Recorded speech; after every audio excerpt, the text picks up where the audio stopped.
Welcome to the A-Sports Arena, where the finest cyber athletes gather to compete at the highest echelons of skill. Brought to you by our sponsor, Razorleaf. Today's competitor, joining us all the way from Japan, it's Turbo Weeb and Pro Pokemon Trainer Imported Cheese versus Pokemon Brilliant Diamond version. Does Imported Cheese have the skills to achieve an A rank? Only one way to find out. I can't believe what I'm seeing, folks! The mash ain't trash! Those A presses have gotta be frame perfect! Unbelievable! Now this is Triple A Gaming!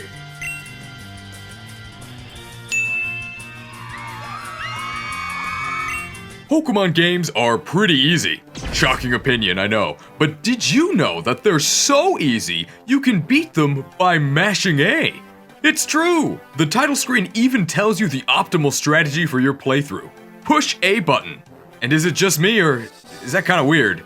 Shouldn't it be press start or press A? That phrasing really pushes my buttons. Ha! But enough nitpicking. For now, let's start our Sinnoh adventure. You might notice all the text is in moon runes. This challenge is pretty light on the execution, so we've got plenty of mental bandwidth available to hunt for trivia or regional differences within the Japanese text. This entire season of A-Sports was broadcast live on the Imported Cheese Fresh channel. You'll find links to the full VODs in the description.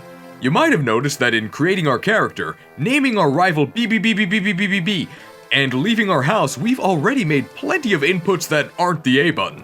I know you've noticed because in the Gen 1 version of this challenge, half the comments are pointing out that actually, you use directional inputs on the overworld.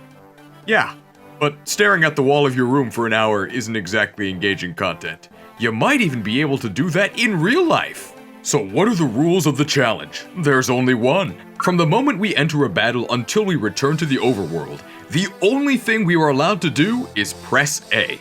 This actually ends up being far more restrictive than you might think at first, and ends up forcing us to employ a lot of weird strategies. 0 IQ in battle, 100 IQ out of battle, The most obvious consequence of being locked to only A is that we only have one move available in each battle, so we need to make sure that move can sweep the entire enemy team before they manage to take out our active Pokemon, because if our first Pokemon faints, we lose. It's actually worse than losing because we'll get stuck at the prompt to switch and are forced to reload our last save. Other things that can hand us an L are running out of PP for our move, facing an enemy immune to our attacking move, or even leveling up mid-battle and learning a non-attacking move, which we are forced to learn, overriding our current move and trapping us. And there's no struggling out of that situation either, because there's no way for us to deplete the PP of our other moves.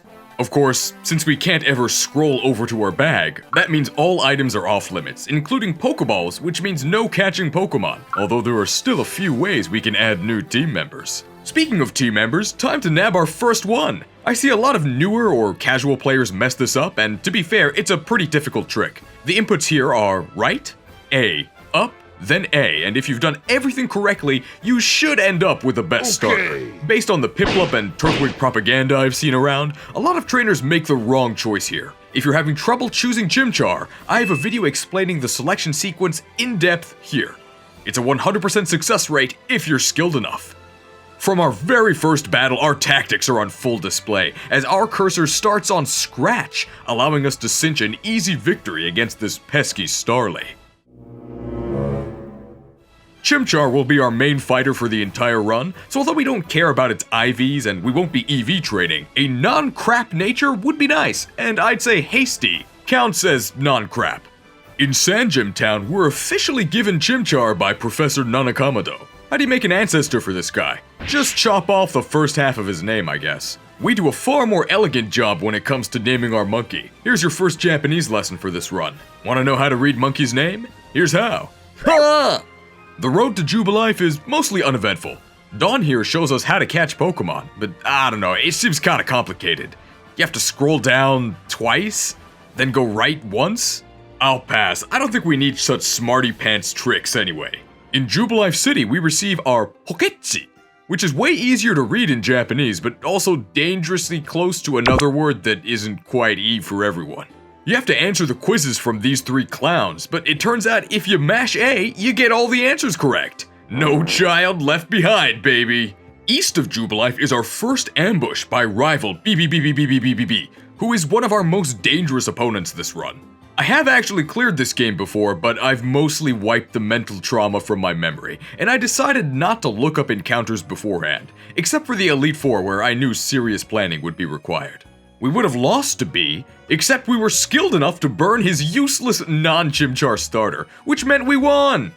We soon reach level 12, which grants us one of the best moves in the run, Power Up Punch, or as it's known in Japanese, Grow Punch.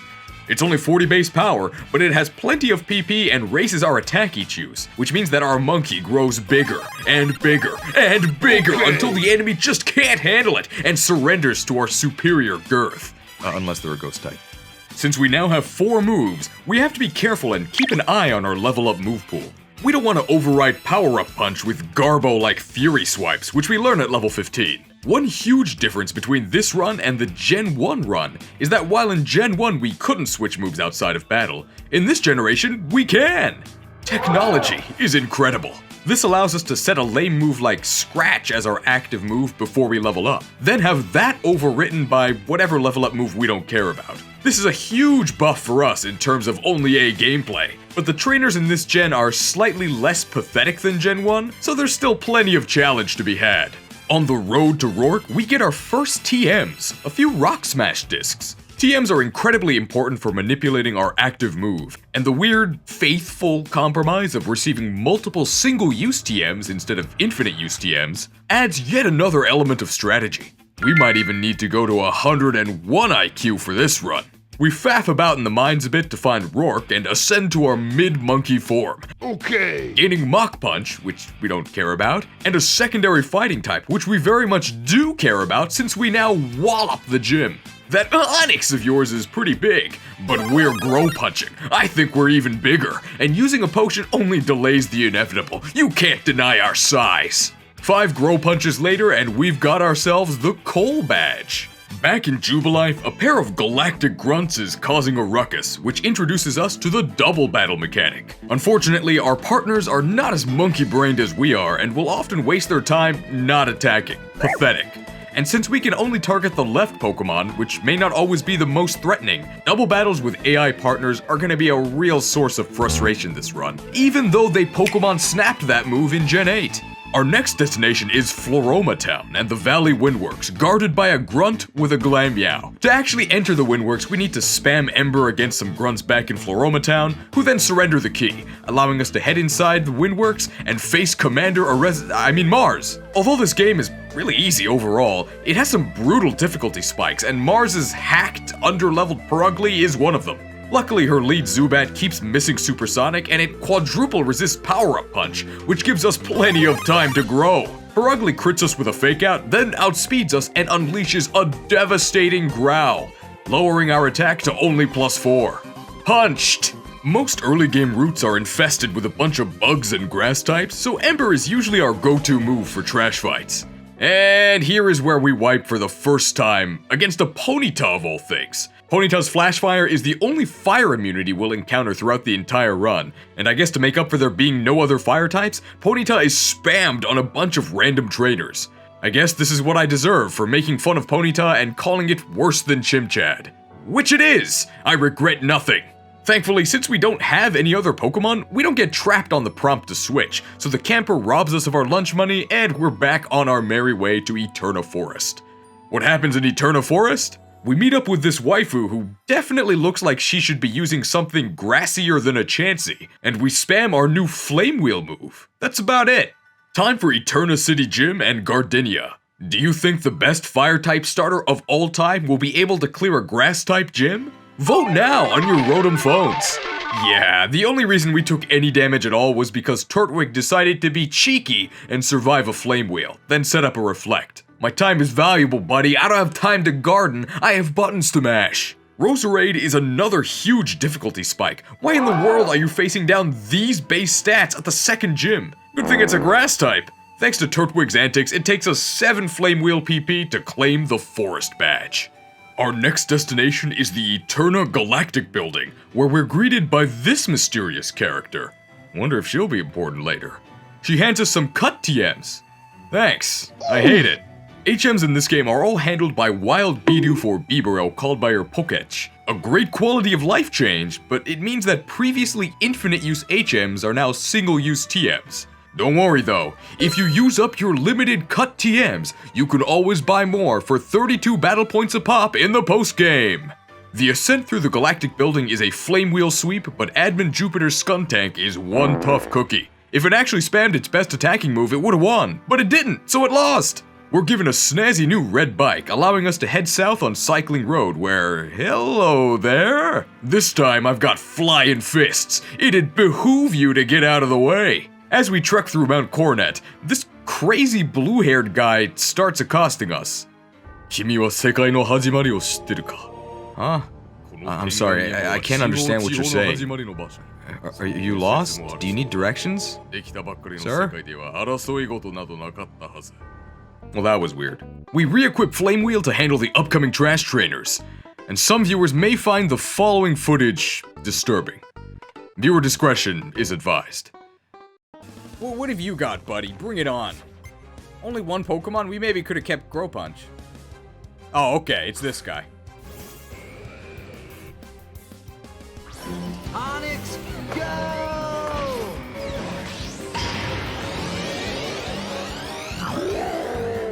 He's here.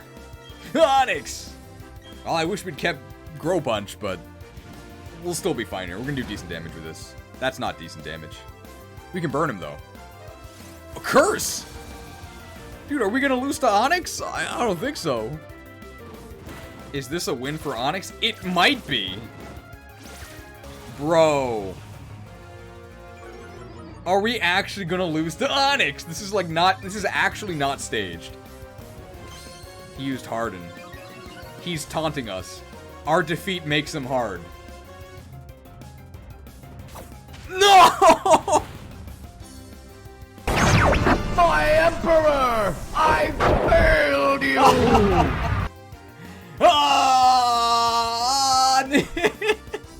That's right, our second loss of the run is to none other than SCP-095, Abnormally Weak Serpent. This wasn't set up for the content either, I legitimately lost. Maybe if I didn't make fun of so many Pokemon, I wouldn't be getting embarrassed like this. Retrying the battle with grass not equipped, and we see that Onyx is so pathetic it dies even though the grass is nowhere close to its model. Here in Hearthome City, we can actually get our first additional team member, a Happiny. Not happening. We visit the contest hall to progress the story, and on our way out of the city, we're ambushed by our rival Bee. We're set to Flame Wheel, which is real bad because his Prinplup is able to tank it and bubble beam us down. Luckily, despite the outrageous fines the rival claims to slap you with, the actual fine is only 648 yen, which is just fine. Now that we know there's a fight here, we know what to do. Equip Grow Punch and get big for an easy victory. Nothing of note happens on the way to Salacian Town, but check out this Mach Punch animation.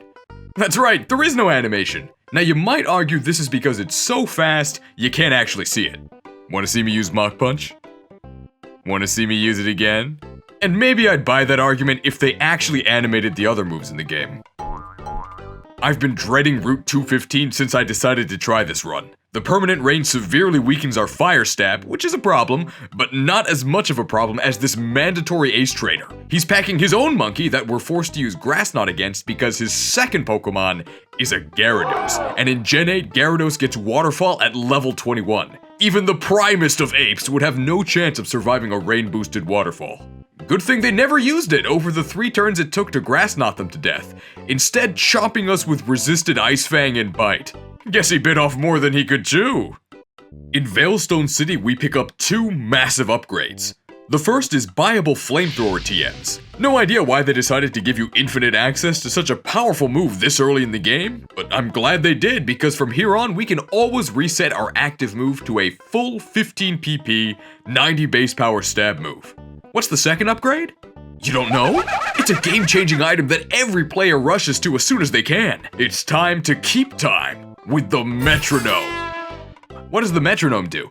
Every time you use a move in succession, you gain an incrementing 20% power boost, up to a cap of 100%. Turns out when your whole game plan is to spam the same move over and over and over and over, the metronome is pretty good.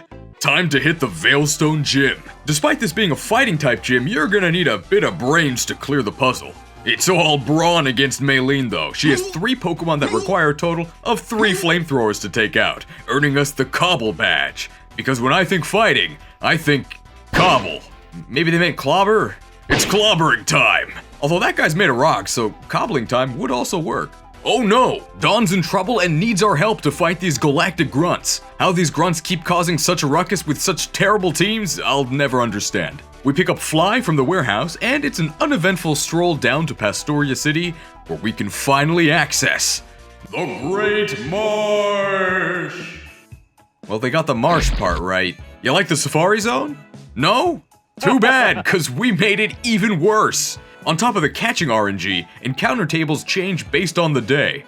All this hassle for such juggernauts as Croagunk. Feels bad, man. What feels good is the fact that we can actually catch Pokemon here. Our cursor starts on the Pokeball prompt, so it's an all-you-can-catch safari. Just be sure to turn off nicknaming so you don't softlock yourself here. Wait. I can't get out of the nickname screen. Spamming Pokeballs actually is the best way to catch Pokemon here, which should tell you how awful the Safari Zone mechanics are.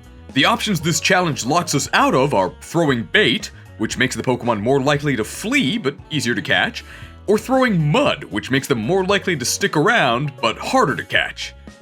No, I didn't misspeak there. Throwing bait makes them run away and throwing mud makes them stay, because everything about the Great Marsh is stupid and wrong.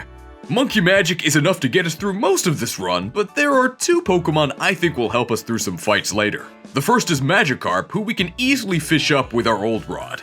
Only takes us a few minutes to add a plus attack natured Pronix to our team. The other Pokemon we want is Starly, who according to this encounter table has a 10% encounter rate, so this shouldn't be too bad. An hour and a half later, and things are getting dire. You know what they say, a bird in the hand is worth 2 in the bush, and I guess there were 0 in the marsh. Keep in mind, I'm not trying to catch a plus attack nature Starly. I'm just trying to catch a pair of Starly we can breed for the winning Starly we'll use later on. We catch multiples of both Bidoof and Azurill, who are 1% encounters. Yeah, and Stone Edge is 80% accurate. We end up resorting to some pretty desperate strategies. We try saying nice things about Game Freak. We try saying mean things about Game Freak. We try imitating Starly's cry. Alright, so what's the Starly noise? It's like tweeting, right? I can't even make the noise. It's so like mechanical. It's like so bad. That's not gonna work. I can't do it. But maybe it worked right now. Here's a Starly. No, it's an Azurill. Just a stupid 1% encounter. How many of these were gonna encounter before we get started? We try spinning to win? Well, we certainly spun. We try paying to win by gifting subs? Well, we certainly paid. We even tried mashing A. In the end, what finally coaxed our target out of hiding was some real-life bait, a can of chickpeas. It's a female? Guys, it's a girl. Chick magnet? Okay, we've got chickpeas. We're gonna clip only this segment, and we're gonna call it a chick flick. Here we go. Here we go. I'm mashing A. Chick flick time. 1, 2, 3. Praise. I was gonna say praise B, but we can't press B. Praise A. We did it. With our 2 lovebirds secured, it's time to play some Huttlefull Boyfriend. This entire challenge took about 20 hours to complete, and 3 of those 20 hours were dedicated to catching and eventually hatching a usable Starly, while trying to keep the audience from falling asleep.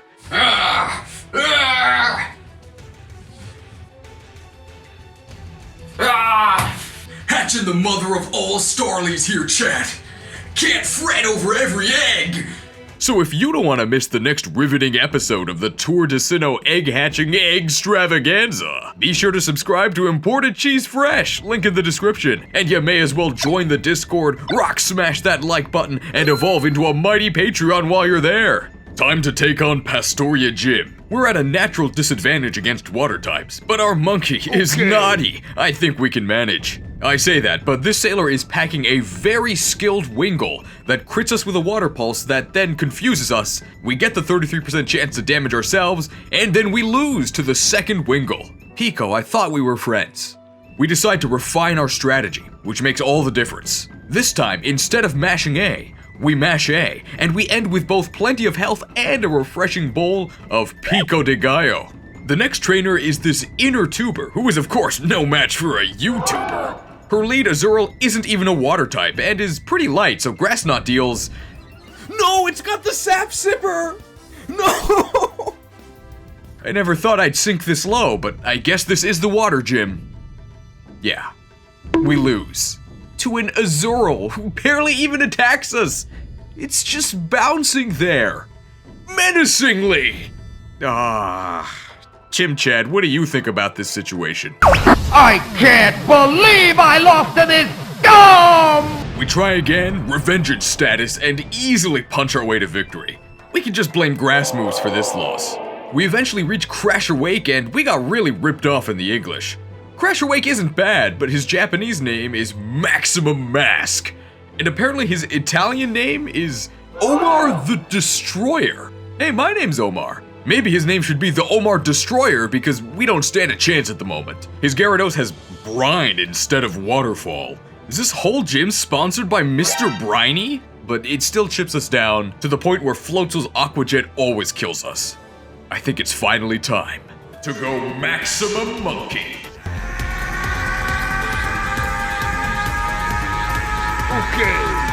And with the stat boost from our final form, we're easily able to tank Aqua Jet, and 4 Grass Knots later, we obtain the Fen Badge. Let's continuing our adventure. Cynthia hands us some secret medicine and entrusts us with administering it to this cluster of sufferin' Psyducks a few routes over. Then she shows up 2 seconds later. Why didn't you do it yourself, lady? Hey, this kid on the way to Celestic Town is a ninja, which is very cool. Fog mechanics, not cool. Hope you talk to this random NPC in the corner of the Great Marsh for the defog TM. In Celestic Town, we pick up our item of choice for much of the run. Some stylish choice specs. An immediate 50% boost to our special attack makes Specs Flamethrower our strongest option against most non-Ponyta enemies. We investigate the Celestic Town ruins and...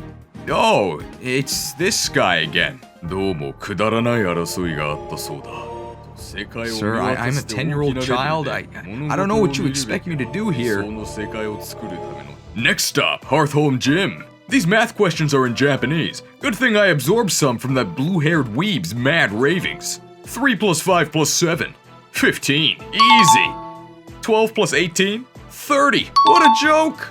3 times 13. 39. Come on, give me a real challenge. On what turn does the total damage contribution from Metronome outpace the total damage contribution from Choice Specs? Wait, what? Okay, monkey math time. Let's say we're using a 100 base power special move. Flamethrower is only 90 base power in this game, but let's pretend it's 100, it makes the numbers prettier, and it doesn't affect the actual math. With Specs, we'd be doing 150% damage every turn. Easy to understand. With Metronome, our first attack gets no bonus. The second attack deals 120% damage, the third attack deals 140%, incrementing by 20% each time until we reach the cap of 100% bonus damage on the 6th turn. However, it's not until the 7th turn that the total damage contribution from Metronome finally squeaks past the total damage contribution from Choice Specs. So the answer to this question is... turn 7? Hey! So keep in mind that although this comparison makes Specs look much better, since battles almost never go to 7 turns or beyond, the turn 4 breakpoint where individual Metronome hits outdamage Specs hits is very important, especially because trainers tend to lead with weak Pokemon that die easily, and end with stronger Pokemon that might require boosts. And of course, if we ever use a physical move, Specs does nothing at all and Metronome will be our better option by default. Gym leader Fantina is smoking, because we're going to be spamming Flamethrower against her with a Metronome equipped. Drifblim is able to sap our strength, which we do not care about since Flamethrower is a special move. Flamethrower also doesn't make contact, which means we are able to dodge Drifblim's devastating Aftermath ability, which we are especially susceptible to after all the calculations we just did. Gengar dies in 1 hit, and Mismagius survives 1, firing off a Confuse Ray that does nothing before the 6th and final Flamethrower ends the battle and earns us the Relic Badge. We're off to Canalave City, where we're immediately ambushed by our rival B. We had Grass not equipped because of the previous water route, and we don't even make it past his lead Staravia. Guys, I'm starting to think Grass might not be a very good attacking type. Another attempt where we get big with Grow Punch, and we once again prove that A beats B. We could head to the gym right now, but first we're gonna make a detour and head to an optional area, Iron Island, where we can recruit a new unit, Riley, or as he's known in Japanese, Gen. And if you think Gen is gonna help us out, think again, because this guy is useless. He might be dressed in blue, but he's a green unit to the max. All he does is spam Screech and Laser Focus. What does Laser Focus do? I had to look it up. You wanna know what it does? Nothing. I can't believe we're actually a better tactician than this guy. What are you doing? Attack them! This double battle against a pair of ace trainers is actually impossible with Riley's help, because it becomes a 1v2 where Pelipper smacks you with Ass Slash as Lucario stands there screeching. However, you can just play Metal Gear and employ a sneaky strategy of talking to the trainers individually, which prevents Riley from meddling and makes both battles a joke. For clearing the area, we recruit another unit, Lucario. You can consider Lucario sort of an est unit, late game and really underleveled. In fact, it's in the trainee egg class, but it's got pretty good growths and can contribute if you invest in it. Lucario never actually fights a single time in this challenge, although it certainly could have. It's purely here for emotional support, which is an important role to fill. We decide it's time to brave Canalave Gym, where we face such foes as Onyx, Scorpy, Onyx, and Azumarill. What type gym is this? Steel? Could've fooled me. Leader Byron actually does have steel types. You might think Flamethrower would be the optimal choice, and you'd be right, I have no idea why I tried to use Grow Punch the first time. I think I was worried about getting Metal Bursted by Bastiodon and wanted to one-shot it with a fighting move. But it has Sturdy anyway, and we never even reach Bastiodon because Bronzor sets up Trick Room and we get Earthquaked by Steelix. We try again with Flamethrower, and I'm usually harsh on Rourke for choosing such a crap type to specialize in when his dad uses the best type. But now I understand. I'd also want to distance myself from a scumbag who uses blatant pay-to-win tactics. He uses Steelix's Sturdy in combination with Hyper Potions to stall out the 5 Flamethrower PP we started with. Truly disgusting, but I wouldn't expect anything more honorable from a trainer that uses candy-coated Onyx! One last attempt, this time with full PP on Flamethrower. 1 Flamethrower for Bronzor and 2 for Steelix. He heals once, but the second Flamethrower actually burns him and prevents more pay-to-win trickery. This ain't Pokemon Unite! Bastiodon is easily able to survive a Flamethrower with a special defense boost from Sandstorm, and could devastate us with a Metal Burst, but instead decides to be an Edgelord, dying to a Flamethrower next turn for a total of 5 Flamethrowers before the Mine Badge is mine. Bastiodon didn't even have Metal Burst, by the way. Why use your signature move when you could use Thunderbolt off of 47 base special attack? Having fun isn't hard if you've got a library card, but you might struggle to have fun playing this game. Oof. If you've been around the internet, you might have heard that this game is literally 1969 Animal Crossing because they censored a certain book in the English release. Is that true? Or is it just internet hearsay? Well, we checked, and this book does literally say that long ago humans married Pokemon, and Pokemon married humans because humans and Pokemon were one and the same. I'm sure certain people would prefer that they left this in the English release, but of all the issues this game has, literally 1969 Animal Crossing socialist communist Islamic censorship is pretty minor. Off to Lake Valor, where the grunts put up about as much resistance as the Magikarp flopping around. But what about Galactic Admin Saturn? 3 Pokemon, 3 specs boosted flamethrowers. Cool hair though. Next is Lake Verity, where I stumble into our very first double battle where we actually get to control both of our Pokemon. MONKE unleashes Flamethrower and Pronix has his move set to Rain Dance. The synergy. But we actually level up during the battle and are forced to learn Aqua Tail, which is the only way we could possibly use Rain Boost in this challenge. The synergy! As for Admin Mars, I totally forgot Perugly had Thick Fat to take the edge off our flamethrowers, but it's not like it can hit us back. 5 flamethrowers total to defeat her and restore peace to Lake Verity.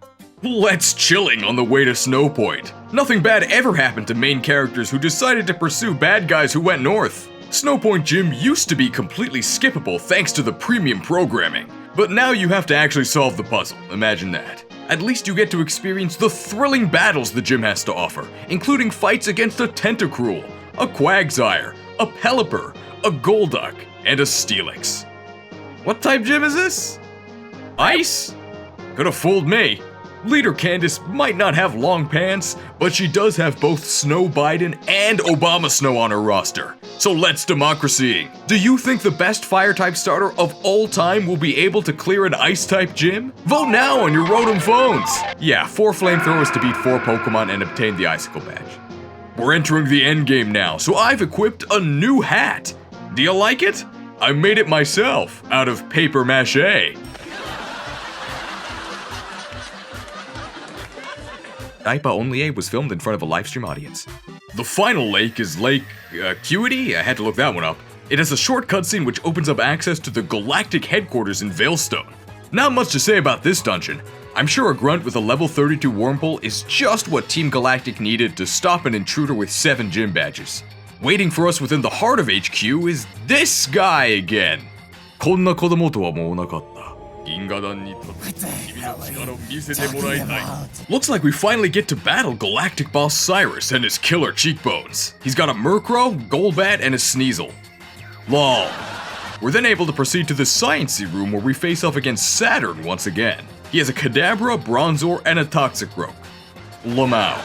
The story now instructs us to head to the Spear Pillar atop Mount Coronet. We could actually skip this entire segment by hatching a plan and glitching to skip to Sunyshore, but we won't because we're an upstanding A-Sports competitor. No foul play here. Our first challenge during the ascent to the Spear Pillar is Team Galactic's most fearsome guardian yet. The Ledge. The map is on a grid, but not really, so if you use the D-pad to try and gently inch your way downwards, you'll fall. What a great game. Several embarrassing slips later, we make it to the second floor where we can pick up Rock Slide. I'm sure that'll come in handy soon. A couple cans of Repel and we arrive at the roof of the world, the Spear Pillar. Just in time for yet another anime speech. Ichigen no Tobira o Hirai. Skip! Straight into what has gotta be one of the hardest encounters in this entire challenge. You start off in a double battle with a brain-dead AI partner using a worthless lead Pokemon. It's up to MONKE to defeat all 6 opposing Pokemon, which include 2 Bronzor, 2 Golbat, and Jupiter and Mars's respective aces, Skuntank and Perugly. You can lose here if you get unlucky with enemies targeting you or with Confusion RNG, but the real problem is that Season 2 of the anime starts immediately. In the minutes since our last encounter with him, Cyrus put his team through some P90X, and now they're all giga buff. Honchkrow, Weavile, Crobat, and especially Gyarados are all incredibly dangerous. You might notice they're all weak to Rock, and that we're not using Rock because despite being healed between the admin and Cyrus fight, we never got a chance to swap our active move. If we were to use Rock Slide, we'd get stopped by the admin's lead Bronzors, so we've got to make Flamethrower work. In order to win, we need to get lucky against Gyarados, which is exactly what happens on only our second attempt. Gyarados' waterfall knocks us into low HP, which means we are now blazing it as we return fire with a crucial critical hit. Weavile and Crobat both have higher base speed than us, but our higher level and plus speed nature allow us to get the drop on both. Weavile never had any hope of surviving any attack ever, and Crobat probably would have survived if not for us blazing it. And now, it's time for Season 3 of the anime, but this time, the anime comes from us. Today, we use our power to fell a god, and then seize our destiny!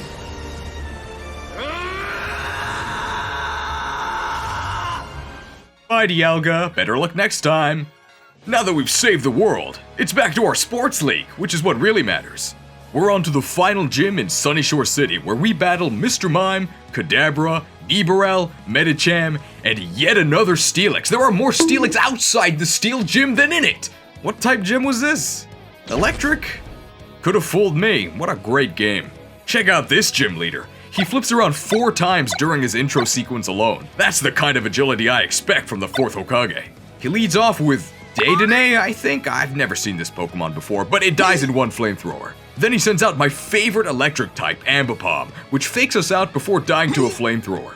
Then he sends out my other favorite electric type, Octillery, which sneaks in an Octazooka before the second flamethrower knocks it out. The final Pokemon is Luxray, who doesn't stand a chance now that we're blazing it. 5 flamethrowers defeats the 4th Hokage and earns us our final badge, the Beacon Badge. The Sinnoh victory road is long and arduous, especially by Pokemon standards, but it's nothing our superior tactics can't handle. Fun fact, this ace trainer is named Omar in the English version, which is why I knew his team beforehand and had my fists out for Rapidash. Wall us with flash fire, I say nay! There it is. The Sinnoh Pokemon League. Only exceptionally skilled trainers can say they've stood before these shining gates. We face our first challenge before even stepping into the Elite Four proper. It's the final showdown with our rival B. His team is actually really scary and a whole lot can go wrong here, but let's see if we can work some monkey magic. His Staraptor intimidates us, starting us in an attack deficit, but it doesn't matter since its equipped Focus Sash means we can't knock it out in one hit anyway. Our first Grow Punch scoring a critical hit is actually very important because it means we only have to tank 1 pluck before Staraptor goes down. We're at +1 attack going into Snorlax, who can easily knock us out with a high horsepower, except we knock it out first with another crit Grow Punch. Friendship truly is magic. We're at just under half health, which means that if Empoleon activates its Quick Claw, it can snipe us with Brine. But of course, Quick Claw does not activate. Sounds like a skill issue to me. By this point, we're too big to fail, and Roserade, Rapidash, and Heracross all crumble to a single base 40 power-up punch. This is a strong monkey! All that's left is our final battle preparations. This is where I'd put the training montage, but you may have realized by now that this is a great game with no exploits. Okay, so by opening your fly and doing some funky menuing, you can become a pro boxer, allowing you to both duplicate the Pokemon in your boxes, as well as any items they were holding.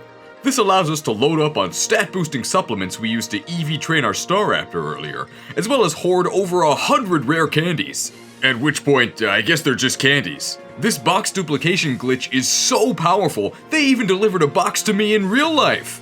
You might say this trick undermines the integrity of A-Sports and makes a mockery of the entire challenge, but the difference between doing this duping glitch and training the old-fashioned way is 5 hours of grinding in the underground. We don't actually gain better stats than we could have achieved legit, and our hoard of rare candies actually allows us to tinker with our level within the league and see what the minimum level we need to clear each fight is. I did it for the content, okay? And if you have a problem with that, you can take it up with the A-Sports... And we're back at the league gates where we can finally take on the toughest Elite Four in the franchise, allegedly. I've heard people complain that it's unfair for the Elite Four to have competitive sets, and yeah, I guess these sets would be competitive at Jubilife Trainer School, maybe. Try taking Rindoberry Whiscash into a real battle and see how far you get. That being said, this is probably the most unfair difficulty spike in Pokemon history, especially for casual players. Remember, you go from fighting a swimmer outside Sunyshore with a Mantike to a Focus Sash Infernape in the space of about 40 minutes, when most casual players don't even know what a Focus Sash is. Considering that most overworld trainers are complete chumps, they maybe should have toned down some of the Elite Four, or at least not given them optimized stats. I dug up some Elite Four intros from a previous season of A-Sports where the announcer took the term green screen a little too literally. Just think of it as a Badoo cosplay or something. Let's see who we'll be facing first. He's at the top of every alphabetical list, so it only makes sense that he also is the vanguard of the Pokemon League. It's Double-A Aaron! You thought Bug-type was a joke?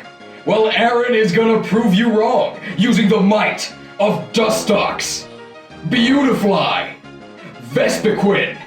Guys, I am not convinced so far. Heracross, actually pretty good. And Drapion, who's not even a bug type. He used to be, but he traded it for a better type. I guess I can't really fault him for that. Aaron is incredibly dangerous in the English version, where he has a double A right at the start of his name, which even sounds like A-Run, so you know this guy is dedicated to A-Sports. His team is complete bollocks though. Beautifly sucks, Dustox sucks, Vespiquen sucks, Heracross is really good but gets outsped and roasted, and Drapion might survive a hit, except he's taking the 5th hit of a metronome boost. You might notice that we're blazing. Not because Aaron ever hit us, but because we set it up beforehand by taking damage in the underground. 5 flamethrowers total, and it's 1 down, 3 to go. It's the Elite Four, there are 4 battles, right? She may be old, but she's still kicking. It's the granny aground Big Bertha! And with a team of Quagsire, Sudowoodo, the Boulder, Whiskash, and Hippowdon, any challenger would be quaking in their boots. Bertha's team is trickier than it looks. You'd hope so, right? Her team looks pathetic. You might think just use Waterfall with Piranix, but not so fast. Quagsire has Water Absorb, so that strategy won't work. How about getting Grass Knotty with MONKE? Well, maybe, except Bertha's an experienced trainer. She caught a Geodude, and it has Sturdy, so that means that MONKE would have to take a hit, which it can't, especially since we want to be blazing in a later fight. We could keep trying the fight with MONKE until we get either a Friendship Dodge or a Friendship Survival proc. Or we could pray for some divine intervention. Now it's Vine time!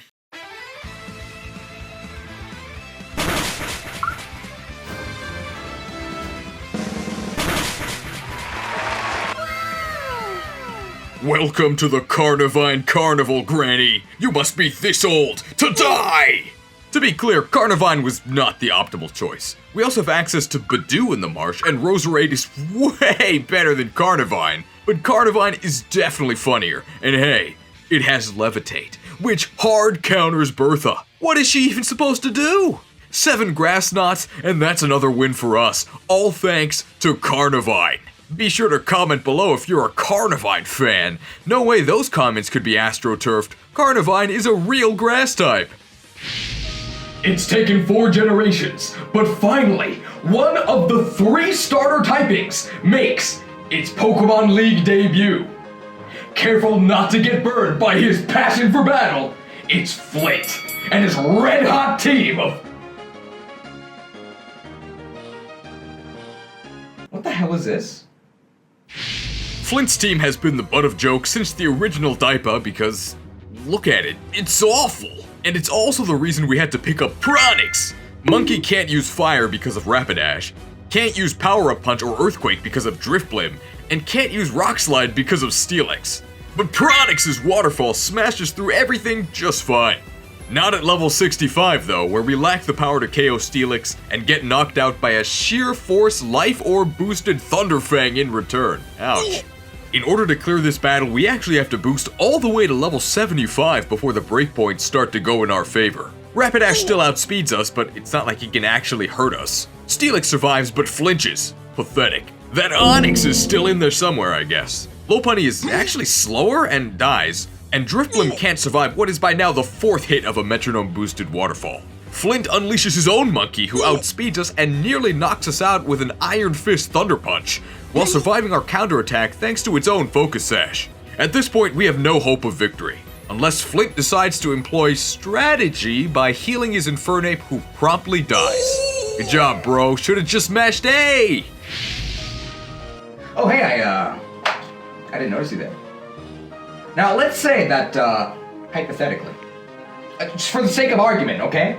That you faced a team that had Mr. Mime, Medicham, Girafarig, Alakazam, and Bronzong. Do you honestly think that you could win? Because my hypothesis is that you couldn't. And I did the research. Stupid, sexy Lucian is a very tricky fight. Piranix would be a candidate to fight him, but we'd need more levels since Mr. Mime has to die before setting up Reflect. And we'd also need to outspeed Alakazam before it shockwaves us. Probably not gonna happen. We'd use Shadow Claw on MONKE, but Girafarig is a normal type, so that won't work either. Instead, we set up MONKE to blaze it and hopefully sweep his team that way. Mr. Mime kills us, so that didn't work. We can level up, but leveling up actually heals us such that we are no longer blazing, which means our attacks actually get weaker, meaning we need to level up even more. Even at level 75, Alakazam is barely able to survive a hit. We can continue the fight, but our fate is sealed. お前はもう死んでいる。何? I'm confident we can win at level 75, but we're gonna need a stronger move. So anyway, I started blasting. You can remove the game corner, but you can't stop us from gambling on this 85% hit chance. If we miss any, we lose, but we never miss. We hit all 5 in a row, first try. which really isn't that unlikely. It's just under a 50% chance. And it means I have to gift 5 subs by logging on to another computer, joining the stream as imported cheese, then buying the subs because for some reason I can't gift subs on my own stream. What a great platform. This is it, folks. The final showdown against the champion of the Sinnoh League, Cynthia, who sent many a diaper kid home crying. Only the cream of the crop can hope to stand up against her all-star squad of Spiritomb, Roserade, Gastrodon, Milotic, Lucario, and Garchomp. Champion Cynthia, the mother of all diaper kids. The strategy here should be obvious. Now it's Vine time.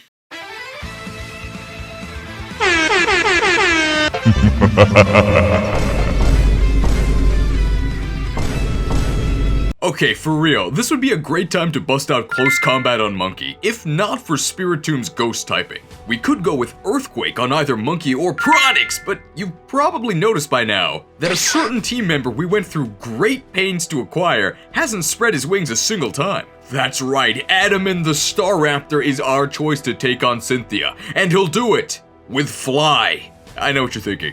Fly? What are you, chicken? I wish we could use Brave Bird, but the recoil will kill us far before we muscle through her team. 90 base power on Fly isn't that bad. I think we can do it.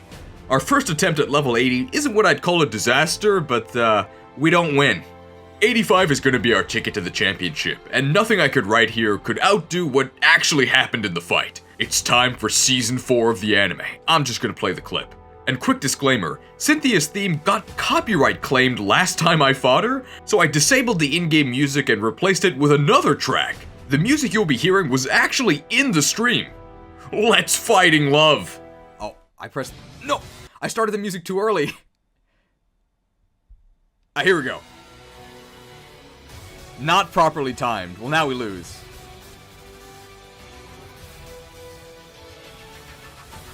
We got it this time for sure. Maybe not for sure, but probably. Can we give Staraptor nanomachines? Here we go. We're mashing. Get intimidated, Spiritomb. End of the line for you.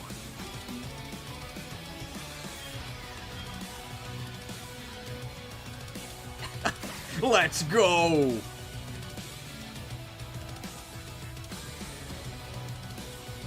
In my new Sinnoh, trainers will fight and faint for what they believe. Not for money, not for charcoal.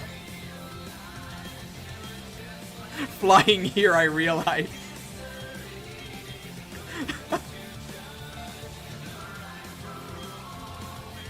Friendship mechanics, Jack.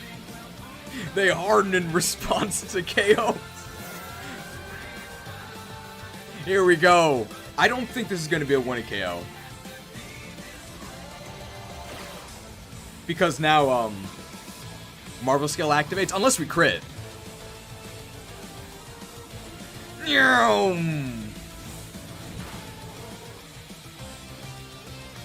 And we know that Ice Beam doesn't even come close to killing us. Pathetic. You can't hurt me, Jack. And we just get stronger. Metronome, son. It doesn't recover, though. It dies here.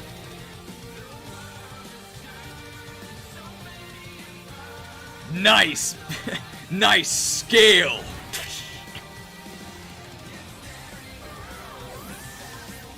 Yes. Nothing else even comes close to surviving, I don't think. Oh, this thing might survive. But what's it gonna do to us? Oh, it has Rock Tomb, right? But we have so many Metronome boosts. This thing might die. It doesn't have Marvel Skill either. You can't hurt me, Sin. Lucario's neutral.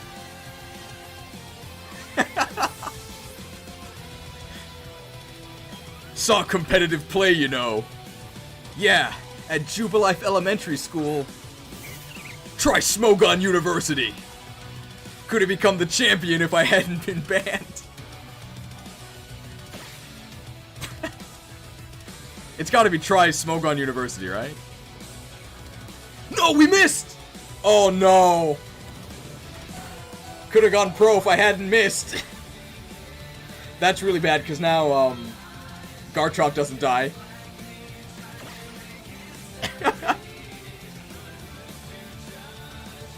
Oh, we lost our metronome boost for Garchomp.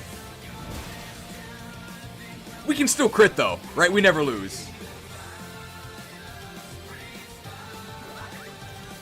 Oh, missing might the poison point? Dude, this thing is the most poisonous thing of all time! And we're gonna die in the air! At least we get like a hero's death though, because we get to die in the sky. Against Lucario. A glorious end, right? We ascend to the heavens and that's where we die. Poison point, son!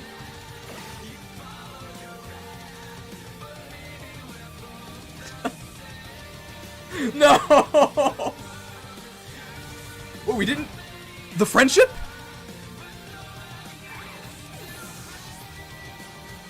The friendship? You can't poison me, Jack! Can we kill Garchomp in one hit? We need the metronome boosts.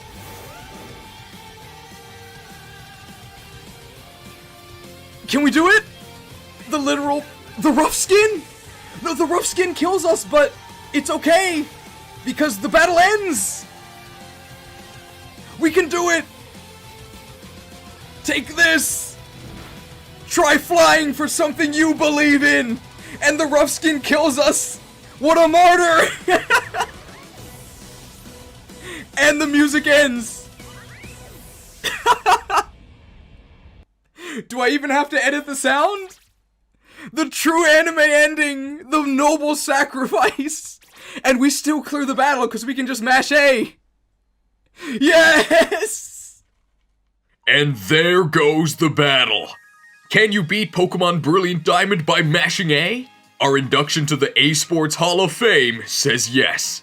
Hope you enjoyed the video, and huge thanks to everyone who caught the A Sports broadcast live. Special thanks as well to Pika Emblem for the lovely fan art of the team, and to Dr. Cool Guy who created the glorious Senator Staraptor Wingstrong for the thumbnail. Be sure to check out the original A-Button only run of Pokemon Green, and if you have any suggestions for future A-Button runs, or just videos in general, leave them in the comments below. Thanks again for watching, and I hope to see you on the next season of the A Sports League.